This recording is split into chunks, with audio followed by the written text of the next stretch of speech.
அனைத்து நண்பர்களுக்கும் வணக்கம். இதுவரைக்கும் ஃபியூச்சர் அகாடமி சேனலை சப்ஸ்கிரைப் பண்ணாதவங்க இந்த வீடியோக்கு கீழே இருக்கக்கூடிய ரெட் கலர் சப்ஸ்கிரைப் பட்டனை கிளிக் பண்ணி சப்ஸ்கிரைப் பண்ணிக்கோங்க. கூடவே அந்த பெல் பட்டனையும் கிளிக் பண்ணிக்கோங்க.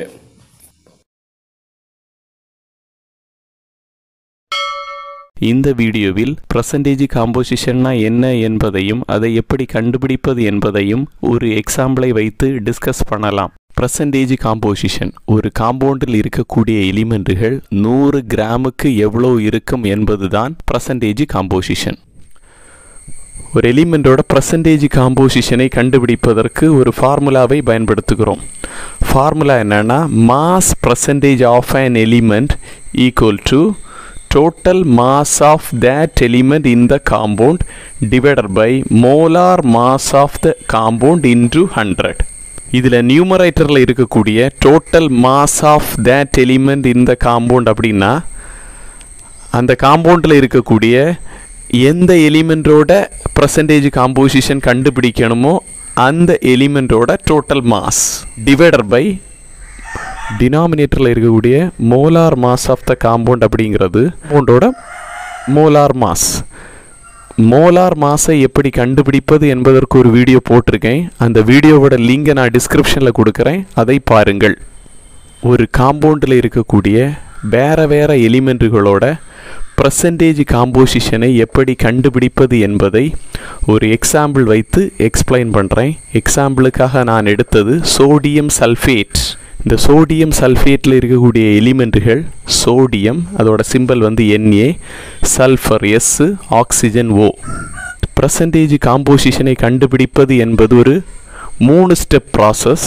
அதில் இருக்கக்கூடிய ஸ்டெப் 1 என்னன்னா calculate the mass of the element in the compound.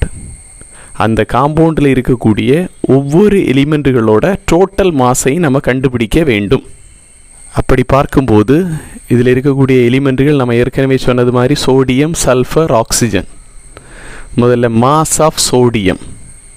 இந்த ஃபார்முலாவில் Na2 அப்படின்னு இருக்குது, அதனால் 2 சோடியம் இருக்குது. ஒரு சோடியத்தோட அட்டாமிக் மாஸ் வந்து 23. So 2 into 23 which is equal to 46. So total mass of sodium வந்து 46. அதே மாதிரி மாஸ் ஆஃப் சல்ஃபர், ஒரே ஒரு சல்ஃபர் தான் இருக்குது. ஒரு சல்ஃபரோட அட்டாமிக் மாஸ் வந்து 32. So 1 into 32 which is equal to 32. Last oxygen இருக்குது, O4ன்னு இருக்குது. ஸோ 4 ஆக்சிஜன் இருக்குது.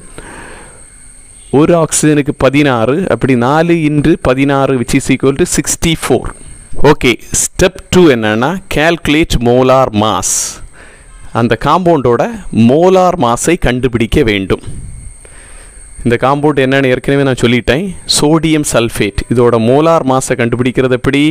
இதில் இருக்கக்கூடிய எல்லா ஆட்டத்தோட அட்டாமிக் மாஸஸையும் சம் பண்ணினா கிடைக்கும்.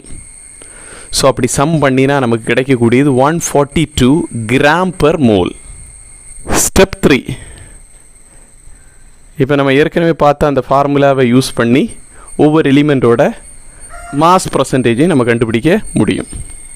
Okay, first one mass percentage of sodium is equal to mass of sodium 46 divided by molar mass of that compound வந்து 142 into 100 which is equal to 32.39%. அடுத்த எலிமெண்ட் எதுன்னா டோட்டல் மாஸ் ஆஃப் சல்ஃபர் வந்து 32 divided by molar mass of that compound 142 into 100 which is equal to 22.54%. Last one mass percentage of oxygen. Total mass of oxygen divided by molar mass of that compound into 100.